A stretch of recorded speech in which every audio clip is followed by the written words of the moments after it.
Don't ever go to Japan. That's what Arnold Schwarzenegger said in live TV. But it wasn't an insult. It was a warning. A warning from someone who fell in love. At 77, Arnold shocked the world with that strange advice. But beneath those words was a story of deep gratitude. From a bodybuilding guest in a small Japanese city to a global icon. Returning again and again, Japan changed his life. Its people, its values, even its silence, all left a mark on him. Over the years, he faced heart surgeries, learning disabilities, and political battles. But whenever he needed strength, he looked back to what he learned from Japan. Discipline, humility, and quiet perseverance. This is not just a celebrity story. It's a story about how one culture quietly transforms another soul. And it all began in 1970, in a small port city called Shimonoseki. He was just 23. He wasn't famous yet, but what he found there would stay with him for life. Section 1. Don't go to Japan, a warning or a gift. Why would someone who visited Japan 17 times say, "Don't go"? Why would a man who cried tears of joy in Tokyo say, "Stay away"? That's not hate. That's love so deep, it hurts. Arnold Schwarzenegger, a name known around the world, made that shocking statement on a talk show. At first, it sounded offensive. But then, he smiled and said something few expected. If you go to Japan, you'll never come back the same. He wasn't talking about danger. He wasn't being sarcastic. He was talking about something far more powerful: transformation. Not of the body, but of the soul. He said Japan changed the way he thinks, the way he sees people, even the way he defines success. For someone who was once defined by muscles, fame, and ambition. That's no small thing. So here's the real question. What is it about Japan that made one of the world's strongest men so emotionally vulnerable? What did he find there that he couldn't find anywhere else? Is it the culture, the people, the silence between the words? We often talk about culture shock when going abroad. But this was something deeper. This was culture healing. And that is something very few countries can offer. Have you ever been to a place that quietly rewired your values? Where kindness isn't loud, but constant. Where discipline isn't forced, but lived. That's what Arnold found. And in his words, she found it. In Japan. Section 2. The first encounter: a nobody in Shimonoseki. It wasn't Tokyo. It wasn't Kyoto. It wasn't even a movie premiere. Arnold Schwarzenegger's first trip to Japan happened in 1970, in a quiet fishing town called Shimonoseki. He wasn't famous. He was 23, and he was there as a +1, just a guest at a local bodybuilding event. Back then, the spotlight wasn't on Arnold. It was on his friend, Franco Columbu, the real star of the show. Arnold was just the tall, unknown kid tagging along. Nobody asked for his autograph. Nobody lined up to meet him. And yet something happened. The Japanese crowd didn't care about status. They clapped for every athlete. They bowed. They listened. They showed something Arnold had never seen before: respect without expectation. After the event, there was a dinner. Arnold didn't speak Japanese. The guests didn't speak English. But they still tried, smiling, pointing, laughing, writing kanji on napkins. And somehow, a conversation was born. Not through language, but through heart. He later said it felt like time slowed down. Like people truly wanted to connect, not just perform politeness. And in that moment, he felt seen not as a celebrity, but as a human. That single night changed his relationship with Japan. It was no longer just a country. It became a memory, a moment, a mirror.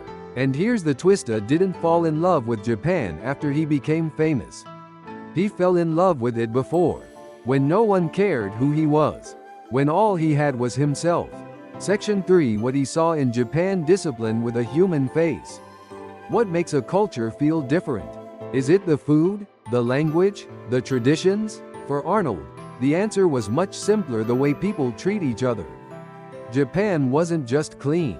It wasn't just organized. It felt intentional. Like everything, even the smallest gesture, carried meaning. In Shimonoseki, He watched people bow not out of habit, but out of respect.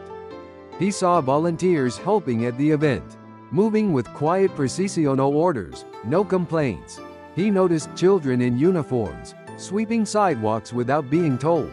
No one bragged, no one demanded attention, and yet, the energy of the place was electric. For a man who grew up in post-war Austria, where discipline often came with coldness, this was new.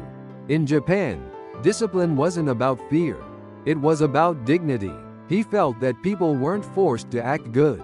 They chose to, not for praise, not for reward, but because it was the right thing to do. That idea hit him hard. He said later, in Japan, strength isn't loud. It's quiet. It's in how you carry yourself, how you care for others. For Arnold, who had built his entire identity around visible strength muscles, trophies, titles, this invisible strength was something deeper, more difficult, more admirable. He began to see that greatness isn't just about pushing through. It's about holding back when it matters, being still when others rush, choosing patience over power. That lesson would shape his entire career from actor to politician. And he would trace it all back to a quiet moment, in a quiet town, where people moved with purpose, and hearts full of care. Section 4. The uninvited visits when fame didn't matter. Why would a Hollywood star fly across the world, with no press, no cameras, no plan, no movie to promote, no red carpet waiting, just a man, quietly landing in Japan? Arnold Schwarzenegger has visited Japan more than 17 times. But not all of them were official. Some were what Japanese fans called meiwaku reinichi, unannounced, unexpected, and entirely personal. He would show up without warning. No entourage, no schedule, no reason, except one: he missed it. When asked why, he said, "I just needed to breathe Japanese air again." Not because Japan is glamorous, but because it's grounding. For someone used to flashing lights and screaming fans, the quietness of Japan offered something rare: stillness. And in that stillness, he found himself. He once stayed in Kyoto for 5 days, walking alone through temples. He didn't post photos. He didn't ask for special treatment. He just was own man among many, moving respectfully through sacred space. It's hard to imagine a celebrity doing that. No security detail, no exclusive interviews, just presence, just peace. In the West, fame often builds walls between people. In Japan, he said, it seemed to melt them. He was not the Terminator in these moments. He was just Arnie, a guest, a learner, a human being, trying to reconnect with something pure. And isn't that what travel should be? Not to escape from yourself, but to return to who you really are. Section 5. When a giant rode a tiny bike, Japan's quiet joy. What happens when one of the most famous men on earth rides a tiny bicycle through Tokyo? Without a bodyguard, you'd expect chaos. But in Japan, it became a moment of quiet magic. In 2019, Arnold visited Japan again. Not just for the movie premiere of Terminator Dark Fate, but because he wanted to return, wanted to reconnect. Instead of hiding in a hotel, he chose something unexpected. He rented an electric bicycle and rode it alone through the streets of Roppongi, Amatasanda, and Aoyama. People stared, of course. He's Arnold. But no one screamed. No one chased him. They smiled. They bowed. Some whispered his Japanese nickname Shuwa-chan, a term of endearment blending Schwarzenegger with the cute honorific Chan. And he smiled back every time. He didn't need security. He didn't need noise. He needed something else. Something Japan has always offered him: belonging without pressure. He was free to move, free to observe, free to be a tourist, without the cage of fame. His team panicked, of course. They couldn't keep up. Even on bikes, they were struggling. Arnold, 77 years old at the time, was too fast. But he didn't care. He waved, took photos with locals, and stopped whenever a stranger smiled. This wasn't stage. It wasn't content for Instagram. It was just a manso used to attention, finally enjoying not being watched. He later said, "In Japan, I can be big, but feel small in the best way. And maybe that's why he keeps coming back." Because in Japan, even giants are allowed to feel human again. Section 6. What Japan taught him: not power, but patience. Here's a question. In your country, what does strength look like? Is it muscles? Is it loud confidence? Or the ability to win no matter what? Arnold used to believe that too. He spent years chasing physical power, winning titles, breaking records. To the world, he was the ultimate symbol of strength. But then came Japan, and everything shifted. In Japan, strength wasn't shown by dominance. It was shown by stillness, by restraint, by showing up quietly every day with effort, not ego. He once said, "In America, we celebrate people who fight. In Japan, they celebrate people who endure." That hit him deeply. He remembered a sumo wrestler he met, massive, immovable, yet kind. When Arnold asked him how he trained, the man simply said, "I do the same thing every morning. For 10 years. No bragging, no hype, just quiet repetition, and incredible focus." That mentality blew Arnold's mind. He realized that in Japan, progress is not about leaps. It's about steps. Small, quiet steps taken with care and humility. This changed the way he approached everything. Acting, politics, recovery after heart surgery. He said, "Japan taught me the strength to stay the course. Not rush, not force, just persist." So ask yourself, in your culture, do you value the loud hero or the quiet one? The one who wins faster, the one who endures long? Because Arnold found his answer. And he found it in Japan. Section 7. Surgery, fear, and the Japanese mindset that saved him. It was supposed to be a routine surgery. Just a quick procedure on his heart. Nothing serious, nothing scary. But something went wrong. In 2019, just before filming Terminator Dark Fate, Arnold's heart surgery took a dangerous turn. A small mistake tore a hole in his heart wall. What should have been simple became life-threatening. When he woke up, the doctors looked pale. One said quietly, "It didn't go as planned." For most people, that would be the beginning of despair. But for Arnold, it became a test, a moment to apply what he had learned from Japan. He didn't panic. He didn't scream. He started walking. Yes, walking. Just hours after waking up, he asked the nurse to help him stand. Then, step by step, he began his own recovery. He later said, "In Japan, people don't ask, 'Why me?' They ask, 'What's the next step?'" That mindset saved me. He focused on small wins. One breath, one step, one more hour of strength. No rush, no ego, just motion. This wasn't the strength of a hero on screen. This was something deeper, quiet strength to keep moving forward. No matter how broken you feel. It wasn't just about the body healing. It was about the spirit healing, too. Arnold believed that Japan didn't just teach him how to live. It taught him how to suffer. And still keep going. And in that hospital bed, with tubes in his chest and stitches across his skin, he whispered the words he made famous. "I'll be back." But this time he meant it in a whole new way. Section 8. Dyslexia, shame, and the gentle wisdom of Japan. For decades, he kept it secret. The reading problems, the shame in school, the lines of dialogue he had to memorize, again and again, behind closed doors. Arnold Schwarzenegger's symbol of confidence was living with dyslexia, a learning disability that made reading and writing incredibly difficult. But no one knew. He hid it well. He smiled in interviews. He memorized scripts by sound, not by sight. He succeeded, but silently struggled. In 2023, he finally told the world. And when he did, something unexpected happened. He didn't feel exposed. He felt liberated. Why? Because Japan had taught him something important. In Japan, he saw a culture that embraces effort over perfection, that values small progress over sudden results, a place where even flaws are treated with quiet dignity. He said, "In Japan, people don't hide their weaknesses with noise.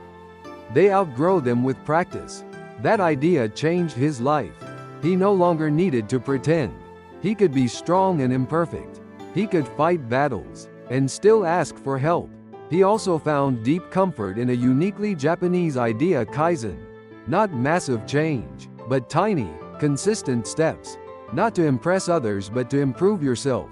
That idea helped him through recovery, through aging, through the quiet war inside his own mind. Arnold had always played heroes on screen, but now, he had become one in real life. Not by being flawless, but by being real. And once again, the quiet philosophy of Japan had shown him the way. Section 9. I'll be back. A line, a promise, a love letter to Japan. It started as just a line, a cool catchphrase from a sci-fi movie. Short, simple, iconic, I'll be back. But over time, for Arnold Schwarzenegger, it became something more. Something personal, something sacred. He began saying it every time he left Japan. Not as a joke, not as fan service, but as a quiet promise to himself, and to the country that changed him. He once said, "When I say those words in Japan, I don't mean I'll return for a movie. I mean I'll return to who I am when I'm here." Because in Japan, he wasn't the Terminator. He was a student, a man in awe of culture, discipline, and quiet kindness. He felt accepted without judgment, loved without noise, seen without spotlight.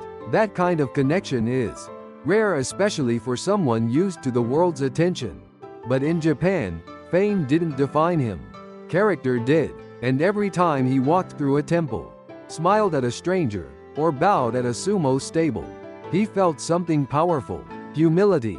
The kind of humility that doesn't shrink you, but brings you home to yourself. That's why, even now, at 77 years old, he says the same words every time he boards his flight back. I'll be back. And when he says it in Japan, it's not about sequels, it's about soul. Section 10. Not just a country. Japan as a mirror of the soul. Some people travel for excitement, some for business, some to escape. But Arnold Schwarzenegger didn't come to Japan to escape. He came to return, not just to a placebo to himself. He once said, "Japan is not just a country I love. It's a compass. It reminds me of who I want to be." Over 5 decades, across 17 visits, Japan has quietly shaped his life. Through temples and subways, through sumo stables and quiet streets, through every bow, every silence, every unexpected lesson. This was not tourism. This was transformation.